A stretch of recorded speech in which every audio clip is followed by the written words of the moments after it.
নমস্কার বন্ধুরা, আজকে আমি তোমাদের সাথে শেয়ার করব দুর্দান্ত স্বাদের এক মশলাদার চিকেন কষার রেসিপি।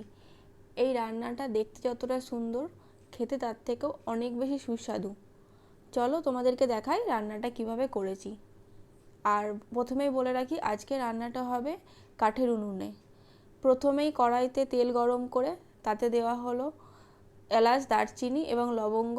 তারপরে দেওয়া হলো তেজপাতা।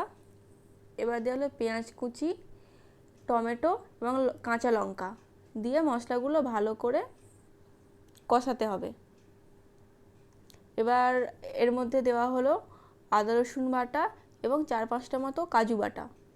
এবার সব মশলাগুলো একসাথে খুব ভালো করে কষাতে হবে। এবার মশলাগুলো কষানো হচ্ছে। মশলাগুলো অনেকক্ষণ থেকে ভালো করে কষাতে হবে, কারণ মশলা যত ভালো করে কষানো হবে রান্নার টেস্ট তত ভালো হয়।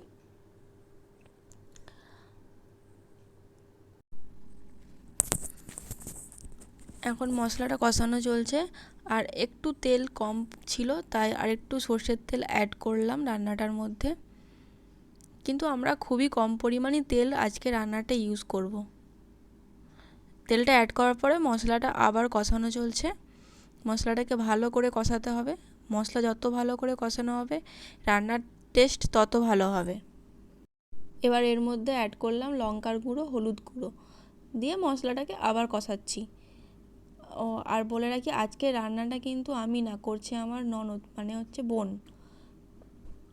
এবার রান্নাটার মধ্যে অ্যাড করলাম একটু টক দই। টক দইটা দেওয়ার পরে মশলাগুলির সাথে সাথে সাথে খুন্তি দিয়ে নেড়ে দিতে হবে, নাহলে কিন্তু দইটা কেটে যাবে।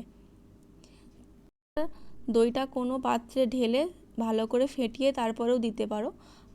আমরা এখানে ডাইরেক্ট অ্যাড করেছি। এবার মশলার সাথে অ্যাড করা হচ্ছে আগে থেকে ম্যারিনেট করে রাখা চিকেন। তো আমরা চিকেনটাকে নুন, তেল আর হলুদ গুঁড়ো দিয়ে প্রায় ঘন্টাখানেক মতো ম্যারিনেট করে রেখে। এবার তোমাদের হাতে যদি সেরকম সময় না থাকে, কিছুক্ষণ ম্যারিনেট করে রাখলেও হবে। তাছাড়া তোমরা যদি এমনি করতে চাও, ডাইরেক্ট কাঁচা মাংস দিয়েও এটা করতে পারো ম্যারিনেট না করে। কিন্তু সেক্ষেত্রে তোমাদেরকে খুবই ভালো করে মশলার সাথে মাংসটাকে কষাতে হবে। মাংসটা আমাদের এখন কষানো চলছে। মাংসটা এবার আমরা কিছুক্ষণ ঢাকা দিয়ে রেখে দেবো সেদ্ধ হওয়ার জন্য। আর আজকের মাংসটা যেহেতু জল ইউজ হবে না, তো ঢাকা দিয়ে রাখলে মাংসটা থেকে যথেষ্ট পরিমাণে জল ছেড়ে দেবে, সেই জলেই মাংসটা সেদ্ধ হয়ে যাবে। এবার আমরা মাংসটাকে ঢাকা দিয়ে রেখে দেবো।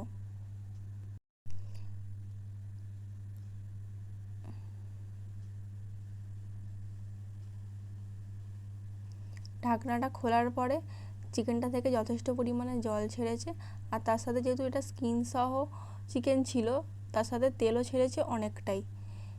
আর আজকে রান্নাটা আমরা খুবই অল্প পরিমাণ তেল ইউজ করেছি, কারণ যেহেতু এটা স্কিন সহ চিকেন, এই স্কিন থেকে অনেকটাই তেল ছাড়ে। রান্নাটা আমাদের অলমোস্ট হয়েই এসেছে। চিকেনটাও অনেকটা সেদ্ধ হয়ে গেছে, প্রায় 90% মতো। আর কিছুক্ষণ রান্নাটা করলেই আজকে রান্নাটা আমাদের কমপ্লিট হয়ে যাবে।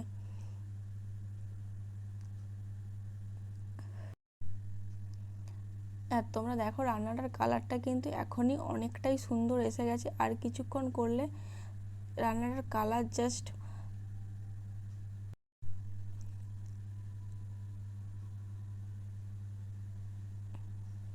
এবার দেখো তোমরা রান্নাটা কত সুন্দর কালার এসেছে আর কতটা পরিমাণে তেল ছেড়েছে। আমরা কিন্তু সেভাবে তেল ইউজই করিনি রান্নাটাই, তারপরেও এতটা পরিমাণে তেল ছেড়েছে। এবার আমাদের রান্নাটাও কমপ্লিট। এবার আমরা এর মধ্যে দিয়ে দেবো গরম মশলা আর একটু কাসুরি মেথি।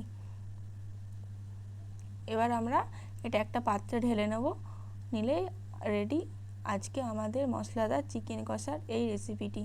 যদি তোমাদের রেসিপিটি ভালো লাগে তাহলে একটা লাইক করে দিও।